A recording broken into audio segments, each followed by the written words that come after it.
जैसे ही ट्रेन रवाना होने को हुई, एक औरत और उसका पति एक ट्रंक लिए डिब्बे में घुस पड़े। दरवाजे के पास ही औरत तो बैठ गई, पर आदमी चिंतातुर खड़ा था। जानता था कि उसके पास जनरल टिकट है और ये रिजर्वेशन डिब्बा है। टीसी को टिकट दिखाते उसने हाथ जोड़ दिए। ये जनरल टिकट है, अगले स्टेशन पर जनरल डिब्बे में चले जाना, वरना 800 की रसीद बनेगी, कह के टीसी आगे चला गया। पति पत्नी दोनों बेटी को पहला बेटा होने पर उसे देखने जा रहे थे। सेठ ने बड़ी मुश्किल से 2 दिन की छुट्टी और 700 रुपए एडवांस दिए थे। बीबी लोहे की पेटी के साथ जनरल बोगी में बहुत कोशिश की, पर घुस नहीं पाए। लाचार होकर स्लीपर क्लास में आ गए थे।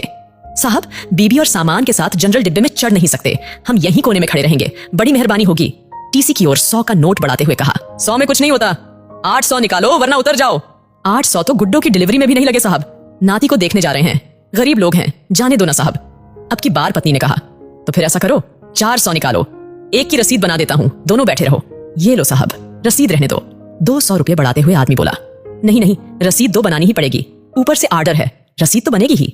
चलो जल्दी 400 निकालो, वरना स्टेशन आ रहा है, उतरकर जनरल बोगी में चले जाओ। इस बार कुछ डांटते हुए टीसी बोला। आदमी ने 400 रुपए ऐसे दिए मानो अपना कलेजा निकाल कर दे रहा हो।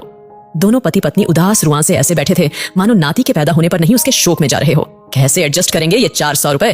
क्या वापसी की टिकट के लिए समद्धि से पैसे मांगना होगा? नहीं नहीं। आखिर में पति बोला, 100-150 तो मैं ज्यादा लाया ही था, गुड्डो के घर पैदल ही चलेंगे, शाम को खाना नहीं खाएंगे, 200 तो एडजस्ट हो गए, और हाँ, आते वक्त पैसेंजर से आएंगे, 100 रुपए बचेंगे, एक दिन जरूर ज्यादा लगेगा, सेठ भी चिल्लाएगा, मगर मुन्ने के लिए सब सह लूंगा, मगर फिर भी ये तो 300 ही हुए। ऐसा करते हैं, नाना नानी की तरफ से जो हम 100 देने वाले थे ना, अब दोनों मिलकर 100 देंगे, हम अलग थोड़े ही हैं, हो गए ना 400 एडजस्ट। पत्नी ने कहा, मगर मुन्ने में कम करना। और पति की आंख छलक पड़ी। मन क्यों भारी करते हो जी, गुड्डो जब मुन्ना को लेकर घर आएंगी तब 200 ज्यादा दे देंगे।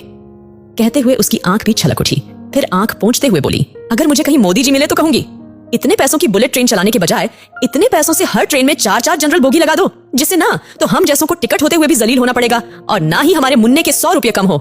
उसकी आंख फिर छलक पड़ी। अरे पगली, हम गरीब आदमी हैं, हमें वोट देने का तो अधिकार है, पर सलाह देने का नहीं। रो मत। विनम्र प्रार्थना है, जो भी इस कहानी को पढ़ चुका है उसे इस घटना से शायद ही इत्तेफाक हो, पर अगर ये कहानी शेयर करे, कॉपी पेस्ट करे, पर रुकने ना दे, शायद रेल मंत्रालय जनरल बोगी की भी परिस्थितियों को समझ सके। उसमें सफर करने वाला एक गरीब तबका है जिसका शोषण चिरकालीन से होता आया है। एक कोशिश परिवर्तन की ओर।